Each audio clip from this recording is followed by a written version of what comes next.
नमस्कार, मी बाबा बेलापूरकर. आपण पाहत आहात एकजूट महाराष्ट्र न्यूज. बीड. अहिल्यानगर जिल्ह्यातील शेवगाव तालुक्यात लोळेगाव येथे कैलासवासी हबप नारायण बाबा काळे चॅरिटेबल ट्रस्ट आणि जय बजरंग मित्र मंडळ लोळेगाव यांच्या वतीने सार्वजनिक शिवजयंती 2026 साजरी करण्यात आली.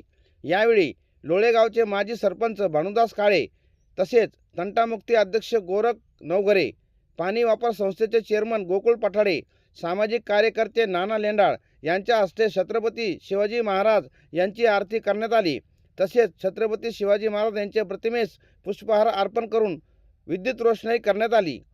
या प्रसंगी सर्वश्री लोळेगावचे माजी सरपंच भानुदास काळे, तंटामुक्ती अध्यक्ष लोळेगाव गोरख नवघरे, पाणी वापर संस्थेचे चेअरमन गोकुळ पठाडे, नाना लेंडाळ, गणेश ठुबे, पोपट डमाळ, सचिन देवडे, दादासाहेब काळे, काकासाहेब केदार, सुधीर काळे, अंकुश डमाळे, आदिनाथ नवघरे, अतुल घनवट, दशरथ काते, काटकर स्वामी, पत्रकार ऋषिकेश काळे, चैतन्य काळे, चिमाजी शिंगारे, राजू पठाडे, किशोर डोंगरे, गोरख पठाडे, गणेश डमाळे, दादासाहेब डोंगरे, माऊली जाधव, जलिंदर पठाडे,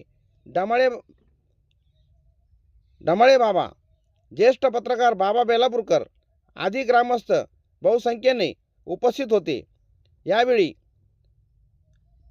वाद्यवृंद वाजवण्यात आले आणि सर्व कार्यकर्त्यांनी, पदाधिकाऱ्यांनी आणि ग्रामस्थांनी मिरवणुकीने गावास प्रदक्षिणा घालण्यात आली. दरवर्षी हा शिवजयंतीचा उत्सव मोठ्या संख्येने लोळेगावचे ग्रामस्थ आणि कार्यकर्ते, पदाधिकारी मोठ्या उत्साहात साजरा करत असतात. यावर्षीही त्याच पद्धतीने आणि त्याच उत्साहात हा शिवजयंतीचा उत्सव साजरा करण्यात आला. तुर्तास एवढेच. भेटूया पुढच्या बातमीपत्रात. जय हिंद, जय महाराष्ट्र.